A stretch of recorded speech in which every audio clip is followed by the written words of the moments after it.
নমস্কার, মুন ব্লগে আরও একটি নতুন পর্বে সকলকে অনেক অনেক স্বাগত জানাই। আজকে ঠান্ডা তো প্রচুর দিচ্ছে কদিন ধরে। আর মুনের বাবা বাজারে যাবো করে যেতে পারছে না, মানে উঠে আবার শুয়ে পড়ছে, এত ঠান্ডা।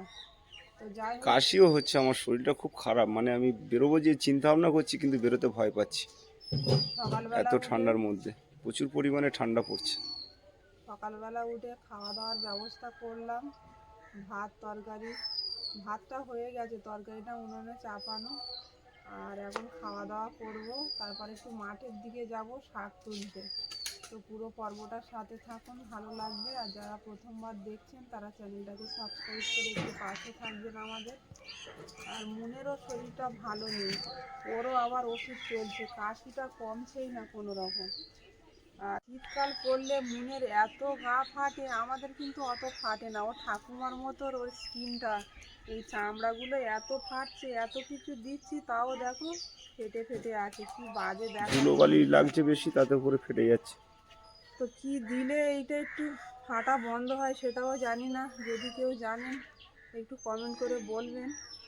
সে গ্লিসারিন তেল পাওয়া যায়, ওটা মনে হয় ভালো, জানো? ও এত ছোট বাচ্চা গ্লিসারিন তেল মাখবে? জানি না তো ঠিক, মাকে দেখতাম, মার ওরকম খুব গা ফাটে, মনে ঠাকুমার কথা বলছি। তো মা ওই তেলটা মাখলে দেখি মানে কমে যায়। গাছের কুল, মানে ডালগুলো সব ঝুলে আস্তে আস্তে কত নিচেই চলে এসছে। যত কুলগুলো বড় হচ্ছে আর তত গাছটা ঝুলে যাচ্ছে। কুলও হয়েছে, মানে পাতা দেখা যাচ্ছে না, উপরের ডালটা এত কুল হয়েছে। এবছর আর সব থেকে বেশি কুল পাওয়া যাবে। এত ঠান্ডা দিচ্ছে, মানে 8টা বেজে যাচ্ছে তাও বোঝা যাচ্ছে না যে সকাল হয়ে গেছে বলে। মানে হুম। বিছানা ছেড়ে উঠতে ইচ্ছে করছে না এরকম। তো আজকে ফুলের চারাগুলো জল দিতে হবে অনিমা। যেখানে যা চারা বসিয়েছে সব চারাগুলোই জল দিতে হবে। আর এই ওপরে টবেও জল দিতে হবে, বুঝলে? এই গাছটা দেখো শিকড় ছিঁড়ে মরে মরে যাচ্ছিল, আবার বেঁচে গেছে আবার দেখো। ঠিক হয়ে গেছে জল দেওয়াতে। রেডিয়াম নিয়ে সব জোয়া আছে মাটিতে। হ্যাঁ, তুমি তরকারিটা দেখো, ঢাকা দিয়েছিলাম আমি। ওদিকে তরকারি চাপানো মনে নেই, ঢাকনাটা খুলে দেখে নেব। আজকের প্রিয় খাবার কাঠি কচুর ডাল। কাঠি কচুটা আগের থেকে সেদ্ধ করে নিয়ে সেই তোড়া মাছ দিয়ে, তোড়া মাছ দিয়ে ডাল। পাকাল তোড়া, এরম পাতলা ঝোল থাকবে। দারুণ সেন্ট আসছে, কিন্তু মাছটা সেদ্ধ হয়েছে কিনা দেখে নাও। মাছ সেদ্ধ হয়ে গেছে, অনেকক্ষণ ধরে ফুটছে না। মশলা বলতে জিরে আর মরিচ দিয়ে নামিয়ে নেব। জিরের গুঁড়ো দিয়ে দেব, দিয়ে দেবো মরিচের গুঁড়ো।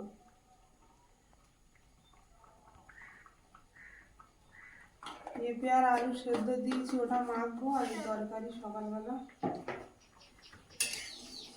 হ্যাঁ, সকালবেলা গরম গরম খাওয়া দাওয়া আবার কি আছে। সকালবেলা বলতে এখন প্রায় 9:30 বাজে। 9:30 বেজে গেছে। হুম।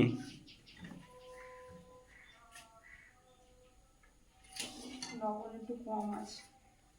দাও লবণ।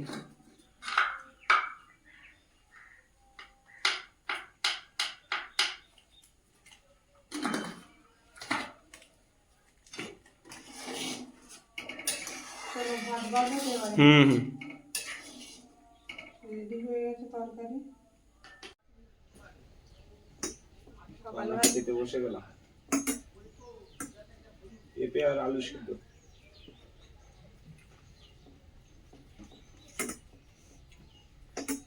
হেভি লেগেছিল পেঁপে আলু সেদ্ধ।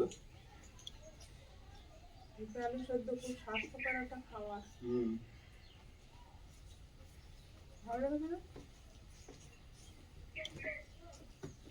আর আজকে 3জন এক জায়গায় বসে খেতে পাচ্ছি আমারও একই ভালো না? সময়। পেঁপেটা মাখাও ভালো করে নি।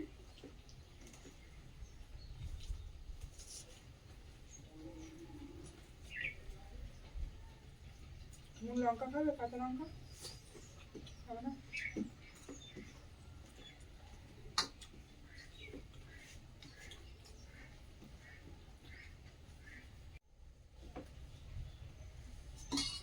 পেঁপে সেদ্ধ দিয়ে খাওয়া হয়ে গেল, এবার প্রিয় তরকারি কচুর ডাল।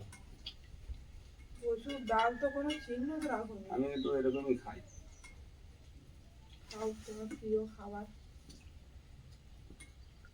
ঝোলটাই তো মেন ব্যাপার।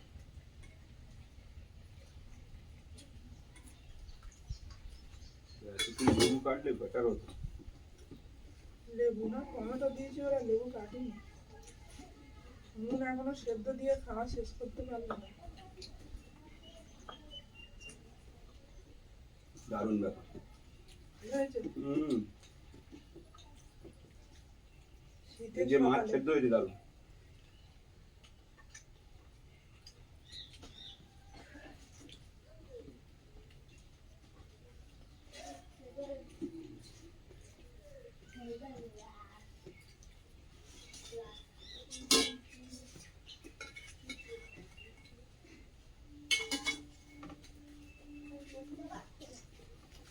নুনের কখন দেবো? নুন এখন শেষ করতে পারলো না। দাও।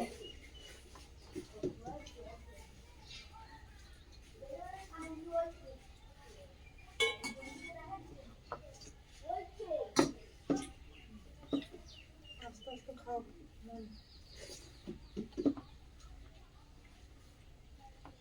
সকালের খাওয়াটা একদম জমে গেছে আমাদের। শীতের সকালে কচুর মুখি আর জ্যান্ত মাছ দিয়ে দারুণ। দাড়ি তো ভাত লেগে গেছে। সাধারণ লেগেছে তো।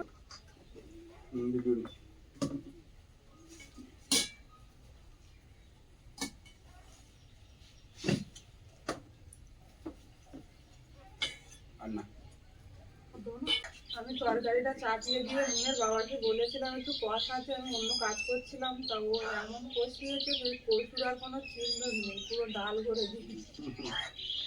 এরকমই সব তরকারি ও পছন্দ করে, বলুন যত নরম হবে তত ভালো। দাও।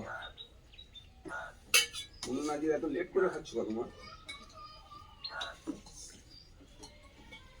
এই যে আমরা মাঠের দিকে যাবো আজকে শাক তুলতে, দেখি মাঠে কি শাক হয়েছে। বেতো শাক পাওয়া যাবে এই শীতের সময়, আলু ক্ষেতের মধ্যে। দারুণ লেগেছে ভাতটা মাখো।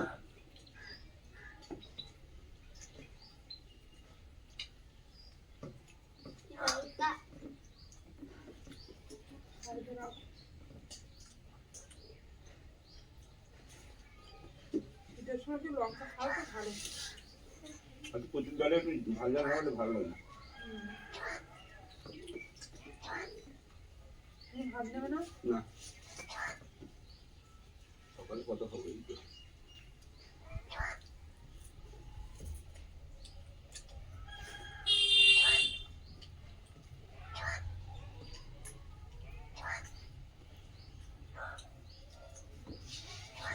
ফুল গাছগুলো একটু জল দিয়ে দেবো।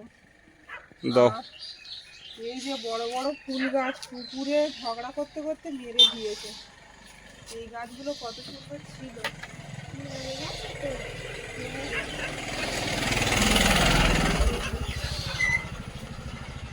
ভালো ভালো চারাগুলো আমি এখানে দিয়েছিলাম আর সেইগুলোই মেরে দিয়েছে পুকুরে।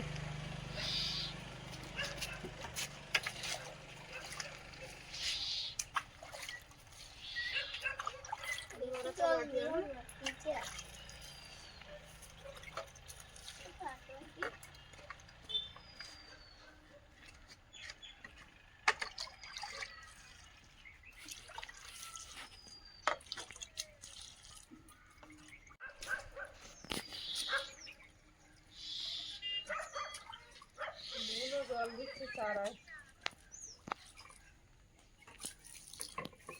কবে বড় হবে চারা আর কবে ফুল হবে? সবার বাড়িতে ফুল ফুটছে, আমার অনেক দেরি হয়ে গেল বসাইতে।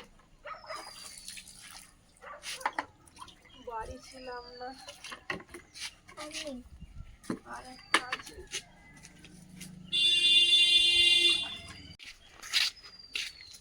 ওইদিকে চারাগুলো কি অবস্থায় আছে দেখি। আমি রেগুলার এমনি জল দিই বিকালে করে সকালে করে।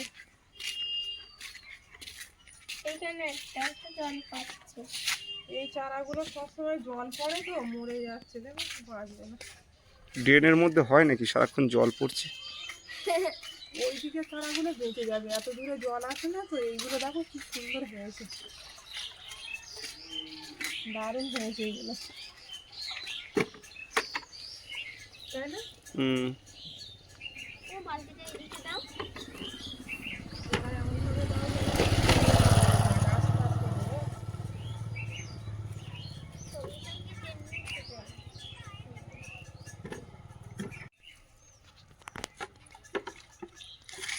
এক এক জায়গায় দুটো তিনটে করে দেওয়া আছে, বেশি ছিল বলে।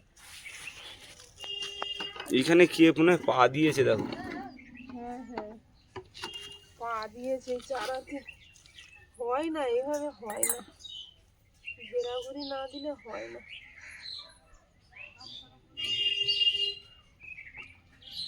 কতক্ষণ লক্ষ্য দিয়ে রাখবো, বাইরের দিকে না লক্ষ্য দিয়ে রাখা যায় না, ভেঙে ফেলেছে দেখেছি চারা। পা তুলে দিয়েছে রাস্তার উপর দিয়ে, কেউ না কেউ পা দিয়ে দিয়েছে।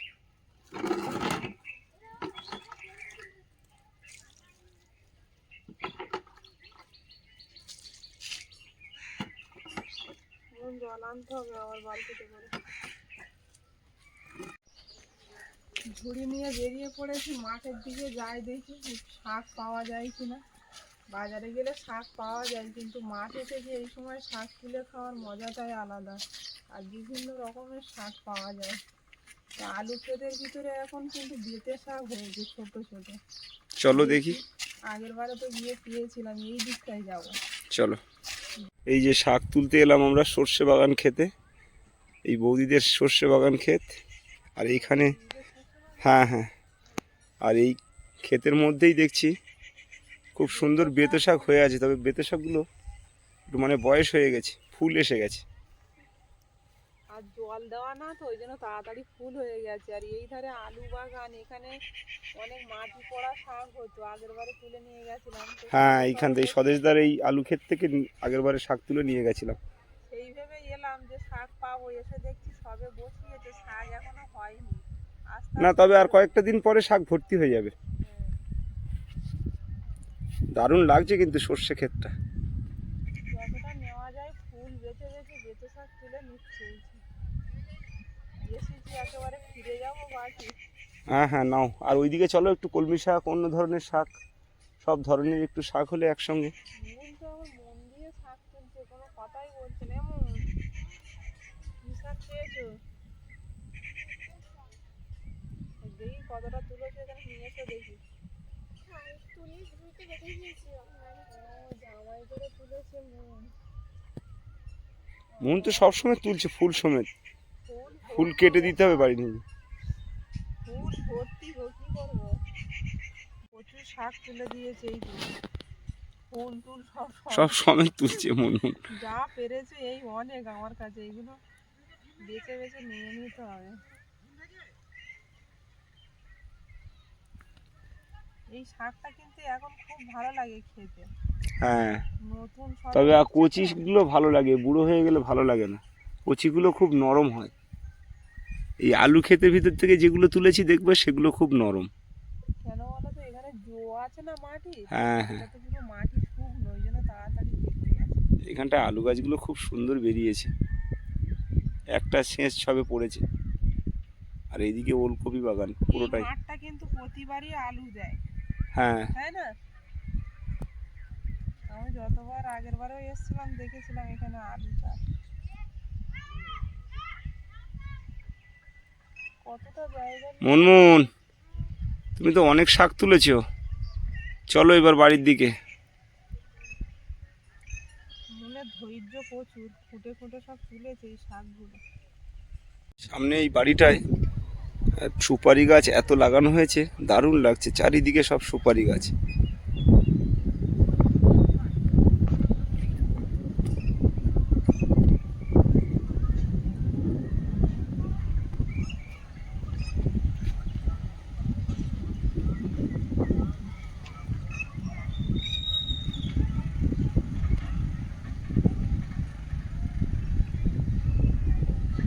অনিমা, চলো, অনেকক্ষণ তো তুললে শাক, আরও একটু অন্য সাইড থেকে তুলবে অন্য শাক।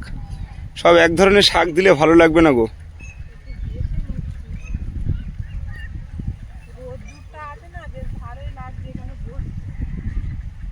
তো এই যে আমাদের শাক তোলা কমপ্লিট হয়ে গেছে, এবার ওই সাইডে দেখি কি শাক পাওয়া যায়। চলো। এখনো কমপ্লিট হয়নি, আর হয়নি। কটা লাগবে। বাড়ির ভিতরে কিছু পাই না কি।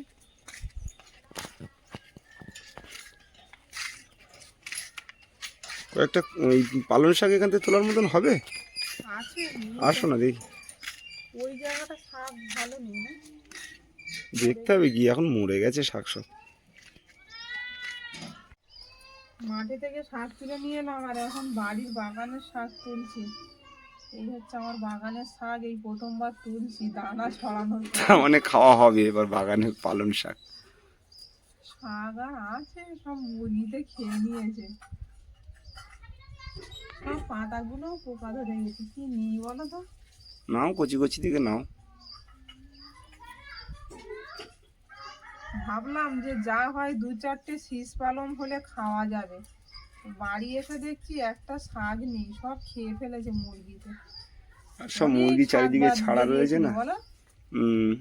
প্রচুর শাক বেরিয়েছিল, আমি যে দানা ফেলেছিলাম না। ও মুনমুন দেখো কত পালং শাক নিয়ে এসছে দেখো। কোথা থেকে? ওই আমাদের ড্রেনের সামনে হয়েছিল, দরজা যেখানটা খোলা হয়। এগুলো কিন্তু শীষ হতো বলো। তাকে তুলেছে, নিয়ে নাও। হ্যাঁ, এই দুই ঘরের গলি দিয়ে হাওয়া আসছে একটা ঠান্ডা, আর এইখানটায় রৌদ্রও আসে না। না, এখানে কোনো রোদ্দুর নেই, ঠান্ডা হাওয়া পাবে এখানে।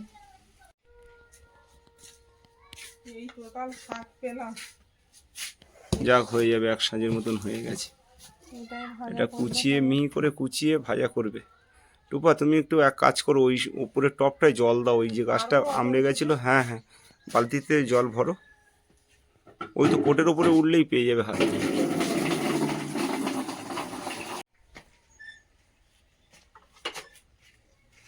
আস্তে, গায়ে যেন না পড়ে তোমার। ব্যাস, ওই তো হয়ে গেছে।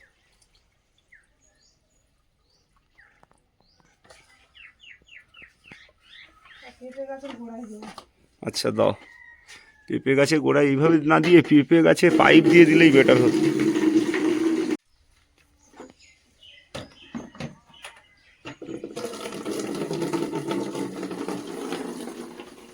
একবার দিয়ে দেবো আর একবার দিয়ে আবার ছেড়ে দিয়ে না।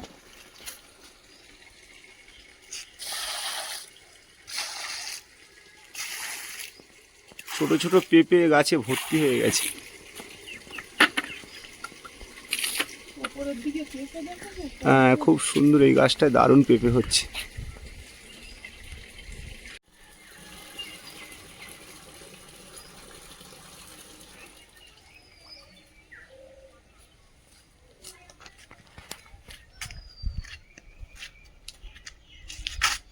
দু বালতি দিয়ে তুই হ্যাঁ দাও। টেনে নিচ্ছে সঙ্গে সঙ্গে, দেখো জল হ্যাঁ, শীতের সময় তো জল টানবে। শূন্য হয়ে আছে, একদম অনেকদিন দেওয়া হয় না তো জল। হুম।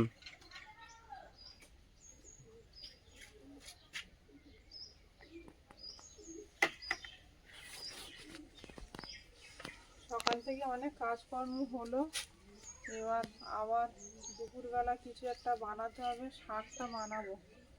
আর তরকারি তো আছেই, আছে। ভাতও তো করা। এবার তাহলে স্নানের কাজ আমাদের। স্নান করবো, শাকটা রান্না করব। তো পর্বটা এখানেই শেষ করব। ভালো লাগলে একটু কমেন্টস করবেন, আর সবাই ভালো থাকবেন, সুস্থ থাকবেন। দেখা হচ্ছে আগামীকাল। নমস্কার।